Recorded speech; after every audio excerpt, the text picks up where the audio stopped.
Hello friends. तो आज फिर मैं आपके साथ जो है एक नई थ्योरी डिस्कस करने वाला हूँ। ओके। और इस चैनल पे जैसे आपको पता है कि मैं यूजीसी नेट का जो पूरा सिलेबस है वो कवर कराऊंगा मैनेजमेंट पेपर का। और इसमें जो है वो हम फर्स्ट यूनिट पर हैं अभी। और जितनी जल्दी हो सकेगा मैं सिर्फ इम्पॉर्टेंट चीज़ें कराऊंगा जिससे आप एटलीस्ट मैनेजमेंट पेपर भी क्लियर करें और अच्छे खासे स्कोर करें। बिकॉज कि मैंने जैसा बताया, मैंने 1 मंथ के टाइम में ही जो है वो पूरा मैनेजमेंट कवर आउट करा था। आई नो कि थोड़ा बहुत मुझे पहले से पता था, जो कि आप लोगों को पता होगा। आई एक्सपेक्ट कि कुछ बेसिक रूल्स, या आप अभी कॉलेज पढ़कर आए हैं तो आपको बिल्कुल पता होंगे, राइट। तो ये चीज़ याद रखिएगा कि आपको जो है वो ये नहीं सोचना है कि टाइम लगता है कवर आउट करने में, बट आपको प्रिपरेशन करनी है। और मेरा मानिए कि बिल्कुल इजी है एग्ज़ाम, राइट। यही सोच के चलना है और इस पर फोकस करेंगे तभी आपका एक एग्ज़ाम निकलेगा। बिल्कुल इजीली इसको हैंडल करिए। मैं आपको सारे जितने भी टॉपिक्स हैं और इम्पॉर्टेंट टॉपिक्स हैं उसको मैं बिल्कुल अच्छे से डिटेल्ड में कवर आउट कराऊंगा। तो मैं अभी फर्स्ट यूनिट पे जो आपको आज मेरी जो थ्योरी है वो है चेस्टर्ड बर्नार्ड के बारे में, राइट। और आप इससे पहले के सारे वीडियो देख सकते हैं कि मैंने कैसे तैयारी करी, वो भी मैंने डाला हुआ है, वो आप देख सकते हैं। ठीक है, चलते हैं हम अब अपनी थ्योरी के साथ। तो सोशल सिस्टम अप्रोच जो है वो चेस्टर बर्नार्ड लेके आए। इन्होंने क्या बताया वो हम जानते हैं, ठीक है। चेस्टर बर्नार्ड का कहना था चेस्टर बर्नार्ड का जो कहना था, राइट, उनका ये कहना है कि जो ह्यूमन बींग्स होते हैं उनके पास एक लिमिटेड चॉइसेस होती हैं, राइट ना। तो इससे क्या होता है कि जब लिमिटेड चॉइसेस होंगी तो वो कुछ कारणों से होंगे, जैसे बायोलॉजिकल कारण है, उसका फिजिकल कारण है। ऐसा तो नहीं कि इंसान जो है उसके पास पंख नहीं है लेकिन वो फिर भी पंछियों की तरह उड़ सकता है पंख निकाल कर। It is possible, because biological पंछी अलग हैं, हम अलग हैं। फिज़िकली कितनी कैपेसिटी होती है, हो सकता हो कि लाइक लायन की कितनी कैपेसिटी और एक इंसान की कितनी कैपेसिटी, ये भी आपको पता है, right. Man can't be compare with the animals. So हम ये बोल सकते हैं कि कुछ फिज़िकल बाउंड्रीज होती हैं जिससे हम जो है वो कुछ चीज़ों का जो है हमारा एक लिमिटेशन सेट हो जाता है, राइट। वैसे ही सोशल लिमिटेशंस है हमारी कुछ। ऐसा नहीं कि जैसे जो एनिमल्स रहते हैं वैसे ही हम रहें, तो वो भी पॉसिबल नहीं है। तो इसीलिए जो है चेस्टर बर्नार्ड ने बोला है कि हम जो है तो ऑर्गेनाइजेशन के अंदर लोगों को, जो एम्प्लॉयज़ होते हैं, उनको ऐसे यूज़ नहीं कर सकते हैं कि उनका बिल्कुल ही सोशल एक्सेप्टेंस ख़त्म कर दें या कोई चीज़। तो वो सोशल एस्पेक्ट उन्होंने लेके आए कि कोऑपरेटिव सोशल एक्शन कैसा है, कोऑपरेटिव सोशल एक्शन होगा, ऐसा जो है वो चेस्टर बर्नार्ड ने बोला है। जिससे जो है हमारी जितने भी ऑर्गेनाइजेशन के गोल्स हैं वो फुलफ़िल होंगे, ठीक है, और हमारी जितनी भी लिमिटेशंस है वो ख़त्म होंगी। इसके बाद उन्होंने ये बोला है कि approach considers organisation as an cooperative system. Okay, ये अप्रोच बताती है कि ऑर्गेनाइजेशन के अंदर जो है वो कोऑपरेटिव सिस्टम होना चाहिए। मतलब कि हर एक पर्सनल और हर एक एम्प्लॉय जो है वो एक से दूसरे के साथ कोऑपरेट करे, मैनेजमेंट एम्प्लॉय के साथ कोऑपरेट करे और एम्प्लॉय मैनेजमेंट के साथ। जिससे एक कॉमन ऑर्गेनाइजेशन का गोल है वो क्या होता है, प्रॉफिट अर्न करना, एंड एम्प्लॉय का गोल है सैलरी, एंड मैनेजमेंट का गोल है प्रॉफिट, राइट। दोनों के अपने अपने गोल हैं, बट एक कॉमन गोल है उनका कि ऑर्गेनाइजेशन को आगे लेके चलना है, तो वो उसके लिए काम करेंगे। इसीलिए कोऑपरेटिव सिस्टम ज़रूरी है, राइट। ये इन्होंने कहा। अब सोशल स्कूल है वो भी इसी पर काम करता है, राइट ना। यही सोशल स्कूल भी बोलते हैं इसको हम। तो social school is based upon inter relationship within the organisation. Organisation के अंदर कौन होते हैं, लोग होते हैं, तो उनमें आपस में जो है एक रिलेशनशिप रहे, कोऑपरेटिवनेस रहे, जिस कारण से जो है हम ऑर्गेनाइजेशन को आगे ले जा सकें, राइट ना। चलिए हम चलते हैं नेक्स्ट स्लाइड। तो इसमें आप देख सकते हैं क्या है कि क्लासिस्ट जो है वो एम्फेसाइज करते थे, काय पे करते थे जी, तो फॉर्मल मैकेनिज्म। बट बर्नार्ड जो है उन्होंने कोऑपरेशन के ऊपर एम्फेसाइज किया कि कोऑपरेट करना है, ठीक है।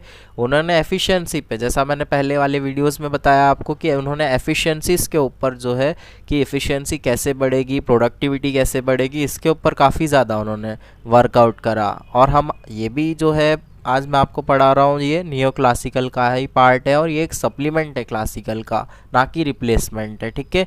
ये मैंने स्टार्टिंग में नहीं बताया, बट यस मैंने पिछली थ्योरी में भी आपसे बताया था, राइट। तो एज पर बर्नार्ड जो है, बर्नार्ड का क्या कहना है कि एग्जीक्यूटिव्स जो होते हैं ना, उनको 3 फंक्शंस जो है वो करना चाहिए। और वो क्या फंक्शन है, तो वो फंक्शन है कि मेंटेनिंग कम्युनिकेशन, सेकंड है कि जितना भी जो है सर्विसेज जो है जो मेंबर्स से ली जा रही हैं वो उसको सिक्योर करें, राइट। उसके अलावा क्या है, formulating and defining common purpose, क्या कॉमन पर्पस है उसको फॉर्मुलेट करना और डिफाइन करना, ये एग्जीक्यूटिव का काम है। अच्छा, राइट, नेक्स्ट अब मैं इसको डिफाइन करता हूँ कि जैसे मेंटेनिंग कम्युनिकेशन, तो कम्युनिकेशन गैप हम अक्सर देखते हैं कि ऑर्गेनाइजेशन में कम्युनिकेशन गैप होता है अपर लेवल और लोअर लेवल मैनेजमेंट के बीच में, राइट। यहाँ देखिए, it translates purpose into action, ये पर्पस से एक्शन में जो है वो बदलता है कि क्या ऑर्गेनाइजेशन का पर्पस है और फिर उसको एक्शन में लेकर आना, ये सीधा सीधा कम्युनिकेशन ही करता है, ये याद रखिएगा। तो नेसेसरी फॉर कोऑपरेशन, कोऑपरेशन के लिए बहुत ज़रूरी है।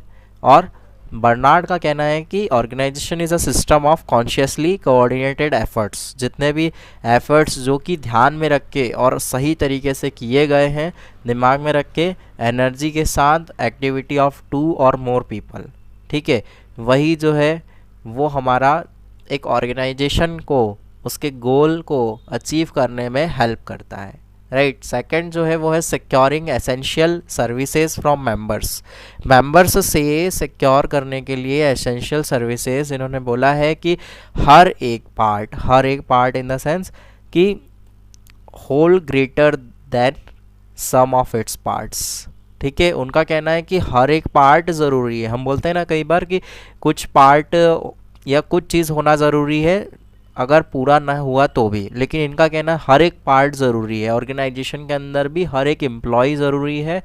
तो उनका कहना है कि as per social system of a school each part is related to some other part in some significant way, कुछ ना कुछ तरीके से वो एक दूसरे से रिलेटेड होते हैं हर एक चीज़, ठीक है। तो कोई चीज़ आइसोलेशन में नहीं जाती है। इनकी थ्योरी सोशल है, तो याद रखना कि पूरी तरीके से सोशल ही हमारे को इस पॉइंट ऑफ व्यू को देखना होगा कि सोशली में क्या होता है। सोशल मतलब man is a social animal, मतलब जहाँ पे 10 लोग आपस में बात करते हैं, कुछ परंपराएं बनाते हैं, वैसे ही क्या होता है कि यहाँ पर भी एक ऑर्गेनाइजेशन के अंदर कई सारे वर्कर्स आपस में बात करेंगे, कई चीज़ों के ऊपर वो अपने स्टैंडर्ड सेट करते हैं। तो ये ज़रूरी है कि हमें उनका सोशल एस्पेक्ट भी देखना होगा, और यही इनका कहना भी है चेस्टर का, राइट, चेस्टर बर्नार्ड का। और formulating and defining common purpose को फॉर्मुलेट करना, उनको डिफाइन करना। जैसे common purpose is non personal, ठीक है। फॉर एग्जांपल कि अगर ऑर्गेनाइजेशन को कोई चीज़ अचीव करनी है 1 साल के अंदर, तो वो उसका किसी पर्सनल पर्पस नहीं है, मतलब किसी भी इंडिविजुअल का पर्सनल नहीं है, वो एक कॉमन पर्पस हुआ पूरे ऑर्गेनाइजेशन का, पूरे ग्रुप का, या फिर कहें कि पूरे एम्प्लॉयज़ जितने भी हैं, नॉट अ पर्सनल इंडिविजुअल और पर्सनल एम्प्लॉय, राइट। तो objective and external to individuals, it holds the organisation together, ठीक है। वैसे ही है कि अगर हम कॉमन पर्पस को फॉलो करेंगे तो वो पूरे और एक ऑर्गेनाइजेशन को बांध कर चलेगा या एक साथ रखेगा, कि अगर हर एक व्यक्ति वही काम कर रहा है जो दूसरा व्यक्ति कर रहा है या ऑर्गेनाइजेशन को आगे बढ़ाने का, तो ये क्या होगा, ऑर्गेनाइजेशन को अच्छा रखेगा, मजबूत रखेगा, एक साथ लोगों को रखेगा, right, okay. So this is the theory, और ये 3 फंक्शंस जो हैं वो बर्नार्ड ने बताए हैं। तो ये होती है अपनी यहाँ तक की थ्योरी ख़त्म। अब अपने को जो है अप्रोचेस में मैं बोला था, तो अप्रोचेस में आपसे कराऊंगा। ये मेरी लास्ट थ्योरी थी, मैंने आपको टेलर, फेयोल, चेस्टर बर्नार्ड कराई है, अभी साथ में मैरी पार्कर फॉलेट भी करा दी है मैंने, ओके। और एक और मैंने कल एक थ्योरी कराई थी आपको, एल्टन मायो की भी एक थ्योरी कराई, तो वो भी अपना कंप्लीट करता है कि हमने अधिकतर थ्योरी पढ़ ली है। मेरे को अगर उसमें से कुछ पढ़ानी है आपको अभी भी, मैं उसको कंप्लीट करके अपना थ्योरी वाला पार्ट जो है वो मैं कंप्लीट करूँगा, जो मैनेजमेंट थ्योरीज़ वाला है, राइट। पढ़ना थ्योरी ही है, लेकिन इसके अगला जो होगा वो हमारा होगा फंक्शंस, ठीक है। तो हम अच्छा से करेंगे। Now best of luck for your exam and रोज़ मॉक लगाइए अभी से। आप जितने मॉक्स सॉल्व करेंगे, मेनली प्रीवियस ईयर पेपर्स को जो है नेक्स्ट मंथ, अभी जो मई आ रहा है वहाँ से स्टार्ट कर दीजिए और कंप्लीट करिए, बिल्कुल कंप्लीट करिए। और आप देखिए कि आपका पेपर इसी बार निकलेगा। जो फर्स्ट टाइम में है करने वाले, प्लीज़ ज़रूर से ज़रूर मेरी वीडियो देख लेना, रिवीजन करना। और हर एक जिसके जो कोचिंग लेते हैं, अगर उन्हें लगता है बल्कि सिलेबस से वहाँ का, तो वो मेरी इसको वीडियोस को फॉलो कर सकते हैं। मैं डेली लेके आऊँगा, मैंने खुद ने क्लियर करा है और मेरा विश्वास है कि आप भी क्लियर करेंगे, right. Thank you and like, subscribe, share.